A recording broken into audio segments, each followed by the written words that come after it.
Hey everybody, Marcus C. Williams here. So, I'm in Rochester, New York. I live in the 137th Assembly District. My Assembly District has the most violent crime in it in any district in the whole county. We also have one of the highest crime rates in the whole state. On top of that, we have the lowest proficiency rates, we have the lowest graduation rates in almost the whole state as well. It's really rough. So this year I'm running for 137th Assembly because I'm tired and fed up of our elected officials not doing much of anything. It's very frustrating. So I'm going to jump into this, and this will be interesting for you. So this is what our experience here has been over the last week or two. So we've been getting slammed every single day. Shootings, stabbings, robberies, carjackings, everything that you can think of, okay? Strangulations, dead bodies being found all over the place, okay? It's really bad. Businesses being broken into, businesses being robbed at gun or knife point. It's rough right now. So do you think you see that our elected officials doing much of anything? Absolutely not. A couple weeks ago, our mayor gets on the TV. He's like, oh, crime isn't that bad in Rochester. It's just because of reprisals. Okay, boom, let's check that out. Let's dissect that. First of all, where do you live? No offense, I'm not getting at him or anything like that. This is strictly about policy. This is strictly about what he's doing. I hear that he's a really nice guy. I don't know him like that. I don't go out and shoot pool with him on the weekends. He never invited me over to dinner. Okay? So I can't say anything about him personally, but I can talk about it as far as elected official status goes. So he gets on the TV, says, oh, crime isn't bad. It's just reprisals, right? So let's talk about reprisals. Okay? So somebody gets mad at somebody, let's say they stole their drug money or whatever the case is, and they go try to shoot them down or whatever the case is. Okay, that's a reprisal. But in the meantime, other people in the area, in the neighborhood and stuff, the crime affects everybody, especially when they're out here shooting like 50 bullets and they don't even hit anybody. So it's really, really problematic. We also have one of the strongest gun laws in the state up here, and you can't even really own a firearm in the city halfway at all. That's how bad it is. And we can only have a limited number of ammunition. So it's really, really, really problematic. Right now in the city of Rochester, it takes about 18 to 24 months to get your firearms permit. Okay. But over the last couple of years, they've defunded the police. They've demoralized the police. They've disincentivized policing. It's really rough out here. They cut the budget of the police $5 million to give to a police accountability board that has no jurisdiction or authority to actually do anything. The police board, the police accountability board has more people working for them than they have inspectors in the actual police department. Okay? We got about 11 inspectors for the police department, and they got about 50 members on the police accountability board. Okay? It's absolutely ridiculous. And I'm tired of it. It's very, very upsetting to see the crime continue to grow every day. Our mayor say that it's nothing but reprisals, right? Let me tell you what else has been a reprisal, okay? World War I, reprisal. World War II, reprisal. Vietnam War, reprisal. Korean War, reprisal. I can go on, okay? Basically the 500-year conflict between England and France, reprisals. Time and time again. These are extremely large conflicts that are reprisals. Most recently, Ukraine, reprisal. Okay? So you're going to tell me that these reprisals are not affecting other people? Not only do they affect businesses and commerce, they affect people's quality of life. They affect people wanting to even be able to go outside to take their kids out to the park or anything like that. I had a lady tell me that she's scared to go to her car in the morning to go to work. It's absolutely insane. And our elected officials do nothing. For 2 years, I haven't seen my assembly person say word boo about crime. So, 2-3 days ago now, the mayor did another press conference, okay, with my assembly person right now, the guy who I'm running against, because I just am not able to deal with the fact that our district is so tore up and messed up, and they're not saying or doing anything about it. Okay, whenever I see him, all he's doing is talking about how great he is and all the stuff that he's done, because it's an election year, right? But he hasn't actually done anything. Crime is up. Poverty is up. Violence is up. Businesses are down. Businesses are closing. It's insane. Nothing's been done. So let me get back to the press conference that they had the other day. Mayor was there. My assembly person was there. They had a couple of members of city council there, and they had the guy that does like the violence prevention or whatever and works with the mayor. Okay, so, and the section chief was there too. So what I saw in that press conference was, I don't even know the word. I don't have the adequate words to say what I saw. But let me tell you what happened. They had this press conference because a 10-year-old girl was in her house, in her grandmother's house, and she got shot 4 times in the chest because some clown was out there shooting into the house. Now, apparently, the guy that he wanted to get wasn't even home at the time. Okay, so what does that even make any sense? We're not going to talk about it. But the mayor came out on the TV. He's like, oh, yeah, this crime is bad, and I've only been mayor for about 120-something days, and it's not okay, and we're going to do something about it. And what we're going to do is we're going to work on more violence prevention and this, that, and the third. But he didn't say anything about encouraging more police or giving the police a larger budget or working with the police unions to see how they can actually improve the quality of life for police officers and get more people to sign up. None of that happened. So, and violence prevention isn't even anything to do with the police. That's these private groups that they have that they call violence, whatever you want to call them, violence interpreters or whatever. Okay? So my assembly person gets up there and he's like, oh, yeah, this is bad. First of all, you're the guy who passed bail reform. You're the reason why all these criminals are running out on the street right now. You passed less is more. You're the reason why all these people are out here with no supervision. You're the reason why somebody can go out here, they can carjack an old lady, they can go downtown. Before the police can even complete the paperwork, they're back out.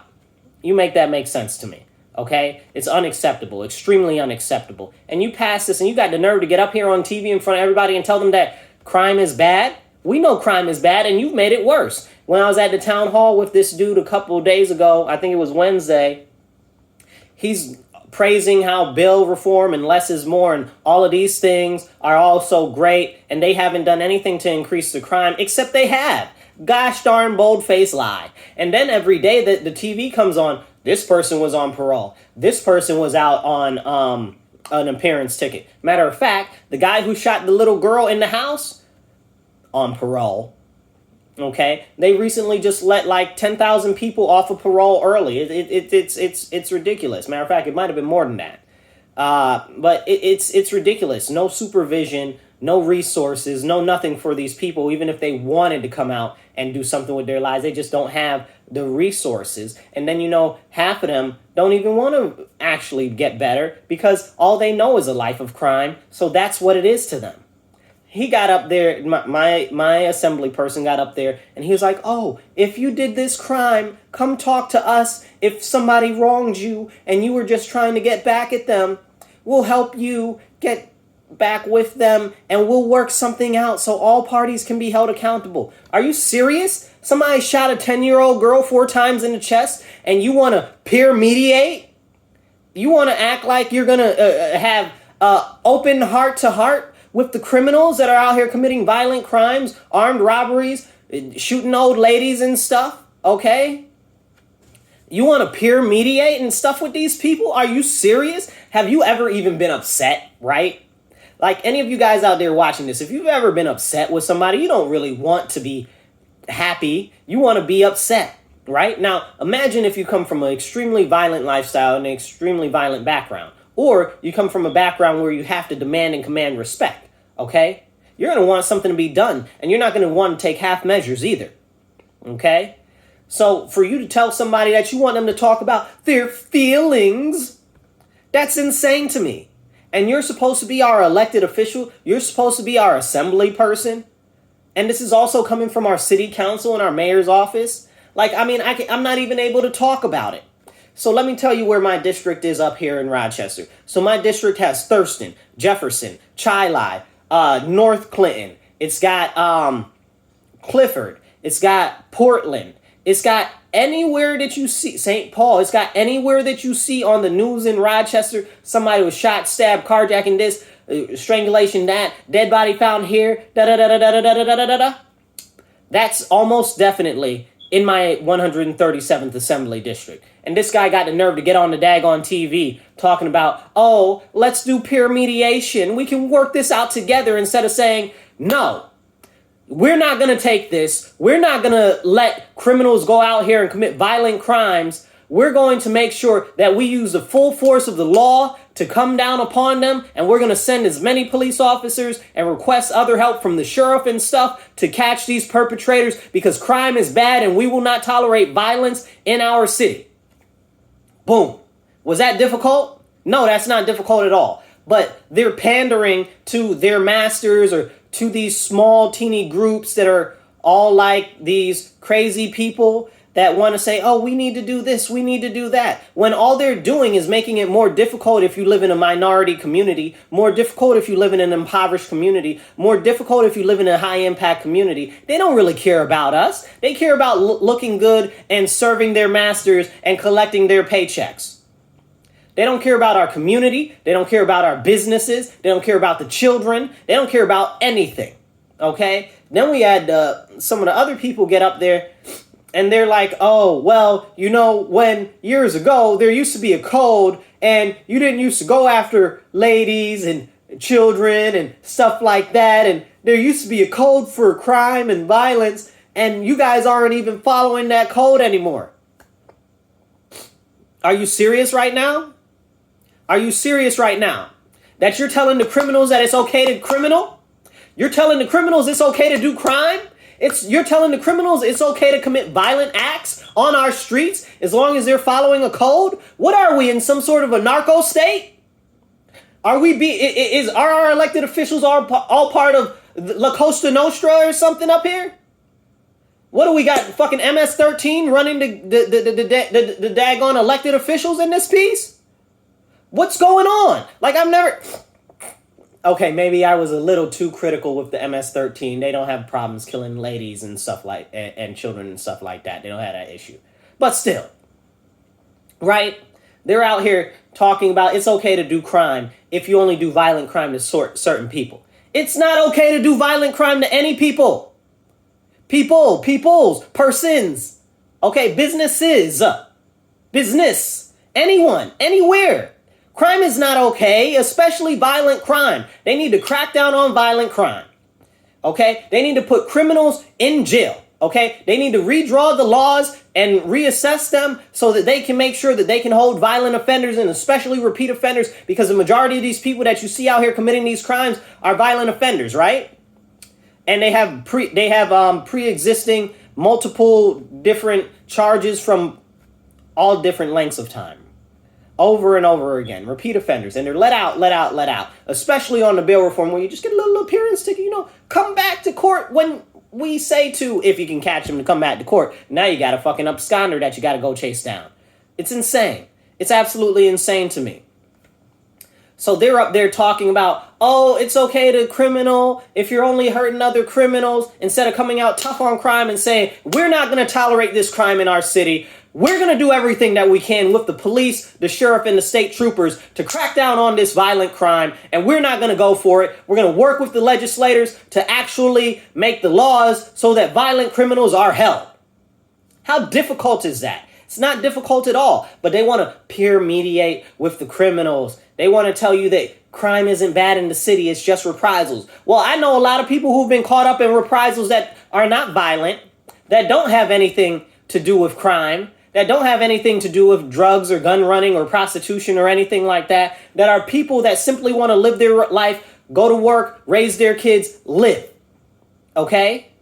So you're catching everybody else up in all of this stuff, and you're saying that you're not going to do anything, really? You're going to go talk to the people? You need to be arresting these criminals. Like, how difficult is that for you as elected officials who are supposed to represent us, the public, us, the law-abiding citizens? It's like they're really representing the criminals.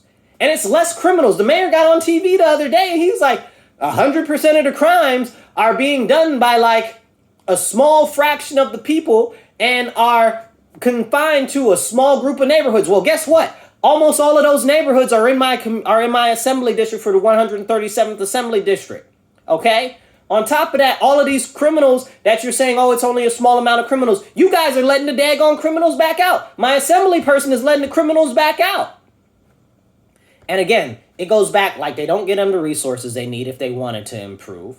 They're setting up a very messed up standard saying that basically you can do whatever you want to do and we won't even charge you with anything serious. We'll let you right back out. You want to tip over a liquor store? We'll let you right back out. You want to snatch an old lady out her car? And this happened, actually. A couple months ago, they snatched this old lady out her car over there on Lyle. And she crashed into, the person that stole the car crashed into a building a couple blocks down. It's insane. We got way too many carjackings, way too many robberies, so many larcenies, it's beyond count. I think we're on 23 murders this year. They found a new dead body yesterday. They found another, and then right, like I just said, this press conference happened like 3 days ago. And they were like, oh, don't shoot kids and stuff like that. That's against the criminal code. Excuse me? Right? So this morning, there was a 14-year-old in a house with 4 other people. House got shot up. Thank the Lord, nobody was injured. Okay? Thank the Lord. But a 14-year-old was there. Okay? So I thought you just asked them and pleaded with them on the TV. Oh, please, please, please, Mr. Criminal, Mrs. Criminal, don't do crime. Don't be violent. Don't hurt children. Don't go after random people. No, it should be don't go after nobody. We're not going to tolerate this violent crime. We're not going to go for this shit. But they come out there with begging and pleading from criminals like they're weak or something. And I'm not saying that they are, but I'm saying that the stance that they're taking on this, when we need to be strong and tough on crime, is a very weak approach. Let me even be nicer about that, right? It's disproportional. It's disproportional to the level of violence and level of crime that we're experiencing in our city. Their response is completely disproportional to what we're experiencing. We're experiencing a crazy crime wave, a crazy violent crime wave, and they're trying to be all soft and all, oh, we know you've had a hard life. Let us get you some counseling and some assistance. People don't want that, man. People out here don't want that. That's not what they're about. Okay?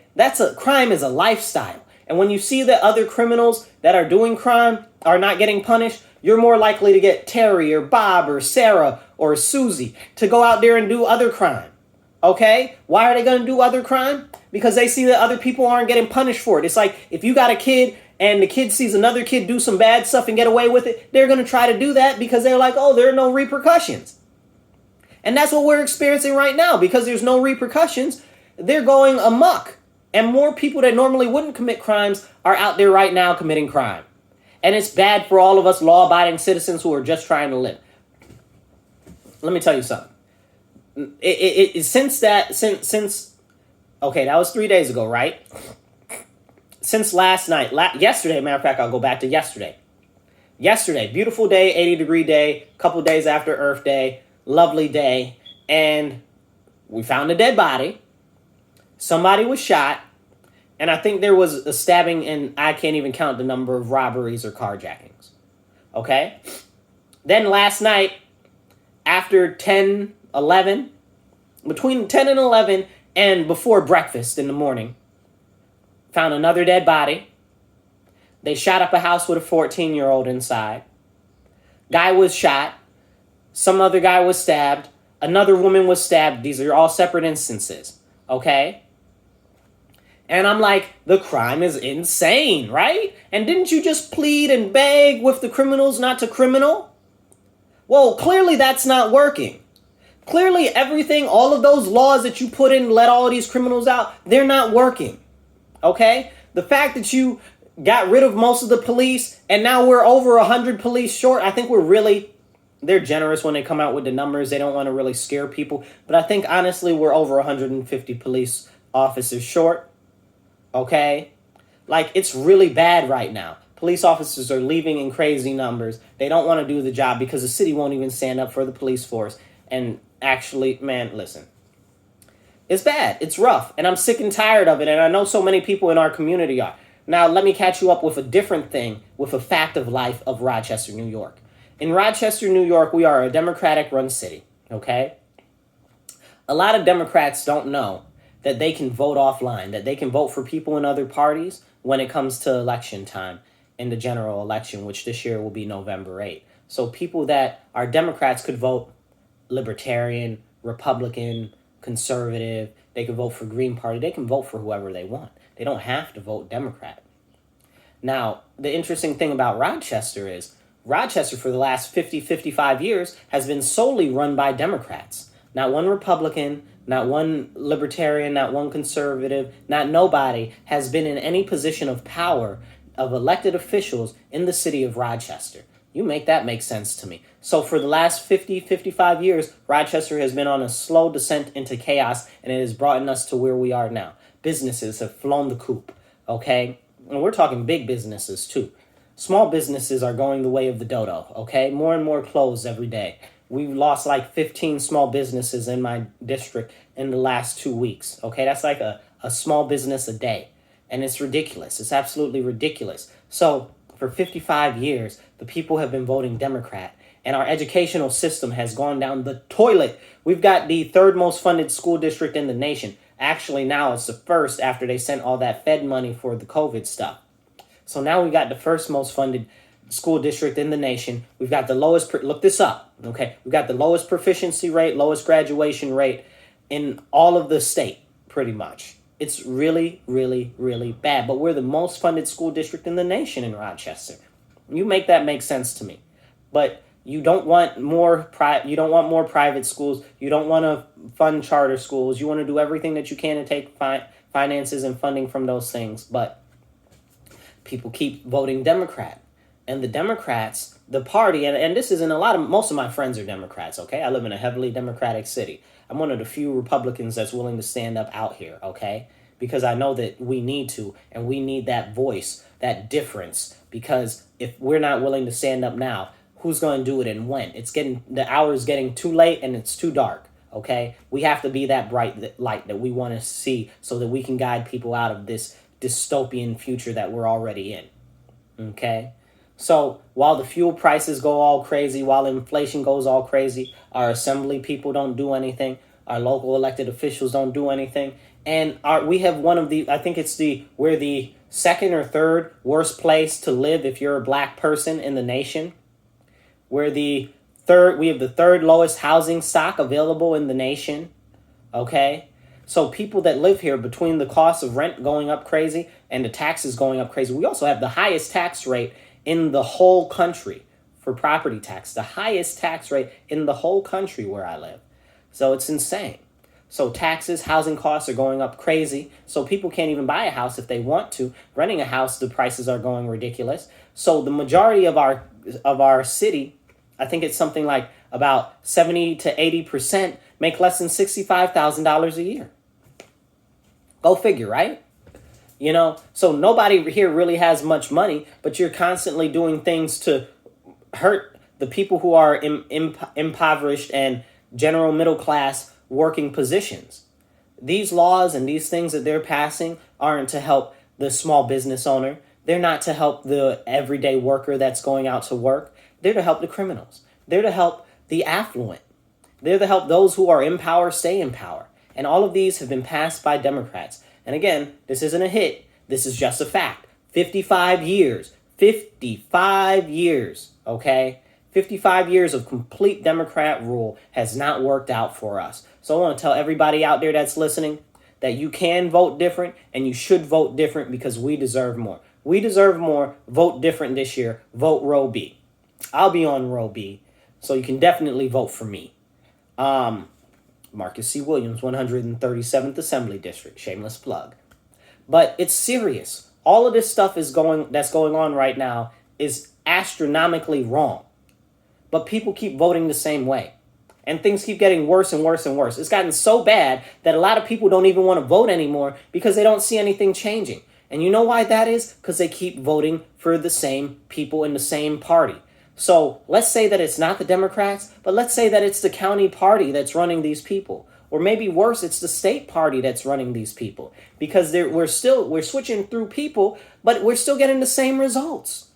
And what do they say about doing the same thing over and over again? That's the definition of insanity. So we got to do better. We got to do different. We really do. We got all of these different great candidates this year that are running that are Republicans. Now, I'm just not talking because I'm Republican, because I'll vote for whatever candidate I believe is going to represent me the best. I don't care what party they are in.